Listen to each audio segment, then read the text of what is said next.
Marit Dijkstra had na haar inzamelingsactie van Fjouwe Mannen Waarom genoeg geld om haar hoen Kira als helphoen op te leiden. Door donateurs en fondsen is ze nou begonnen met haar training. Ik kan het eigenlijk net uitdrukken eigenlijk, want het is... Ik dacht van nou, als ik een beetje win, hebben we hier nou van nou, als het net leuk, wat dan? Maar het is gewoon winnen en ik heb het nooit dacht, echt nooit dacht.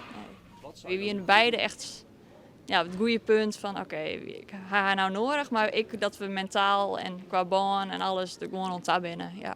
Kira. Kira. Hey. Focus. Goed zo. Hier voelt vorige week al best wel een pittige afspraak. En dan heb ik wel al het gevoel, dan hoef ik het net meer alleen te doen. Dus je zit nog aan het begin van het traject, dus je mag nog heel veel leren.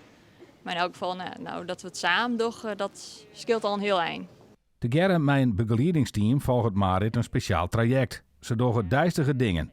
Naar de winkel, naar de bakker of om een bakje koffie. Zodat de hond gaat leren om zich sociaal wenselijk te gedragen. Dus mensen negeren, spullen negeren en zich vooral richten op Marit. Ze voelt ze wat meer zelfvertrouwen, denk ik. De hond is echt wel een steun op dat moment. Hebben we ook in de winkel wel af en toe gezien. Als het heel spannend werd of wat ingewikkeld, dan zeggen we ook heel vaak van ga gewoon even lekker je hond aaien. Dus aaien brengt ook altijd wel rust bij de mens. En ze hoeft niet alleen naar de winkel. Dus ze heeft iets bij zich waar ze zich op kan focussen, waardoor ze wat minder bezig is met haar omgeving. De inwoner van Stroobos had een soort hoop in de toekomst together met haar hond.